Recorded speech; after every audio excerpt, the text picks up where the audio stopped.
तो हेलो दोस्तों, कैसे हैं आप सब लोग। आज हम एनसीईआरटी की क्लास 6 का हिस्ट्री का चैप्टर फर्स्ट जो हमने किया था उसका सलूशन आपके लिए लेकर आए हैं। आपके सामने ये पेश है, सारे क्वेश्चन करेंगे। सबसे पहले हम करेंगे मैच द फॉलोइंग। ठीक है, यहाँ देखिए सबसे पहले नर्मदा वैली है। नर्मदा वैली को किससे मिलाएंगे। ठीक है, नर्मदा वैली में सबसे पहले लोग जो रहते थे वो क्या करते थे, वो करते थे हंटिंग और फूड गैदर करते थे अपना।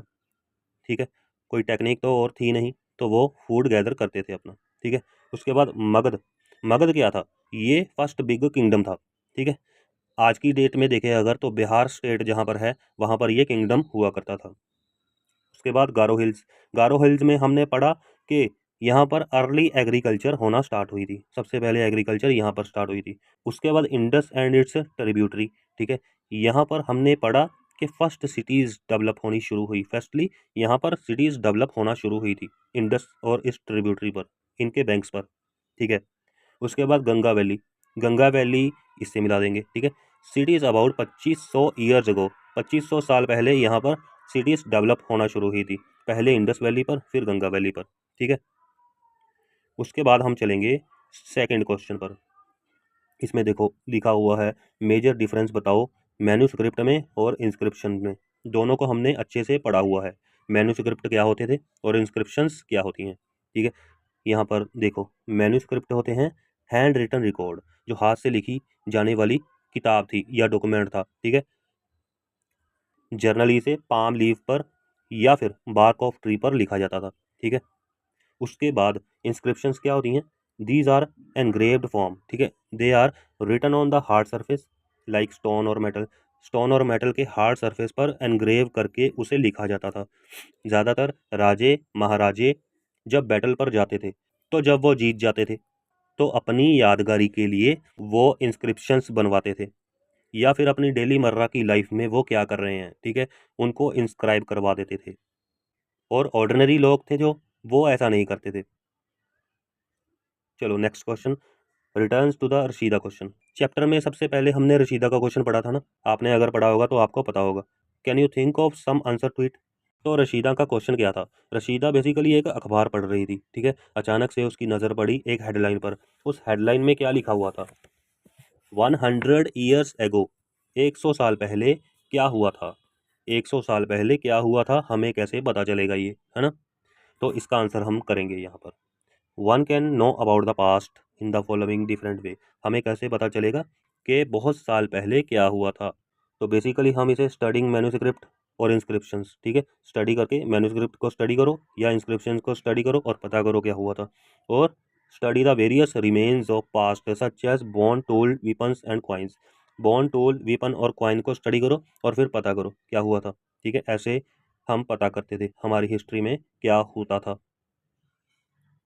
Next question, make the list of all objects that archaeologist में फाइंड। हमने एक लिस्ट बनानी है जहाँ पर सारे के सारे ऑब्जेक्ट लिखने हैं जो आर्कियोलॉजिस्ट ने फाइंड किए हैं। Which of these could be made of stone, फिर उसमें से कौन से ऑब्जेक्ट्स में स्टोन का यूज हुआ है वो लिखना है। सबसे पहले हम list all the objects that archaeologist में फाइंड। ठीक है, जैसे कि remains of building, paintings, sculptures, tools, weapons, pots, pans, ornaments, bone of animals और कॉइन्स। ठीक है, ये सब आर्कियोलॉजिस्ट ने फाइंड किया हुआ है। इनमें से किस में स्टोन का यूज हुआ है, तो इनमें से स्टोन का यूज रिमेन ऑफ बिल्डिंग्स में हमने देखा है ना, जो पहले ज़माने में बिल्डिंग्स बनती थी उसमें स्टोन का यूज होता था। फिर उसके बाद स्कल्पचर्स में, ठीक है, टूल्स में, वेपन्स में, ऑर्नामेंट्स में, ये सभी स्टोन के होते थे, क्योंकि इसीलिए तो उस ज़माने को स्टोन एज कहते थे, है ना। तो नेक्स्ट क्वेश्चन है, why do you think ordinary man and women did not generally keep record of but they did. ठीक है, जो ऑर्डिनरी मैन और वुमेन थे, ठीक है, जर्नली अपने रिकॉर्ड को कहीं पर नहीं लिखते थे, ऐसा क्यों। ठीक है, राजे महाराजे हमने देखा कि वो लिखते थे, जब बैटल पे जाते थे तब इंस्क्राइब करवा देते थे, है ना।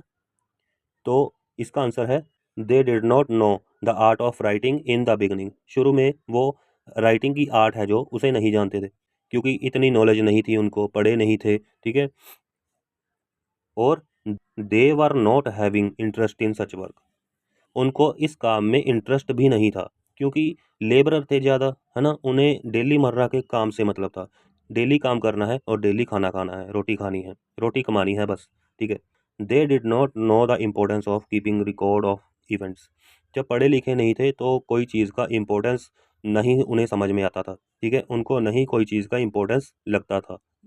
Next question, describe at least two way in which you thinks the lives of the king would have been different from the farmer. एक तरफ किंग है, एक तरफ फार्मर है, दोनों की लाइफ में क्या डिफरेंस है, ठीक है, ये देखेंगे।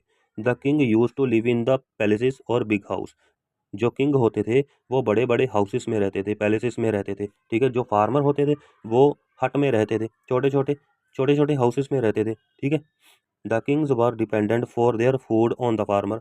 किंग्स थे जो वो फार्मर पे डिपेंड करते थे अपने फूड के लिए, ठीक है, और जो फार्मर थे वो फूड को प्रोड्यूस करते थे, ठीक है। द किंग्स वोर शोई और costly cloth and ornaments. King थे जो वो बहुत महंगे महंगे कपड़े पहनते थे, ऑर्नामेंट्स पहनते थे, ठीक है। दूसरी तरफ फार्मर को देखें अगर, वो सिंपल पहनते थे कपड़े, ठीक है, वेरी चीप क्लोथ्स, ठीक है, बहुत सस्ते कपड़े पहनते थे क्योंकि पैसे तो थे ही नहीं। उसके बाद किंग्स वर पावरफुल। किंग्स तो बहुत पावरफुल थे, उनके पास अपनी आर्मी थी, बड़े बड़े महल थे, बहुत पैसा था, ठीक है। फार्मर्स को देखें अगर, do not have such power. Farmers के पास तो कोई पावर नहीं थी, वो तो जस्ट लेबरर थे और डेली मर्रा के काम के लिए थे, इसीलिए फार्मर्स के पास ऐसी कोई पावर नहीं थी। तो इसी के साथ हमारा फर्स्ट चैप्टर उसका सोल्यूशन भी फिनिश हो जाता है। तो नेक्स्ट वीडियो में हम सेकंड चैप्टर को डिस्कस करेंगे, उसके बाद सेकंड चैप्टर का भी सोल्यूशन लेकर आएंगे। तो ऐसे करके हम सारी बुक को ख़त्म करेंगे। वीडियो को देखने के लिए बहुत बहुत धन्यवाद। वीडियो को ज़्यादा से ज़्यादा शेयर और सब्सक्राइब कर दीजिए। Thank you very much.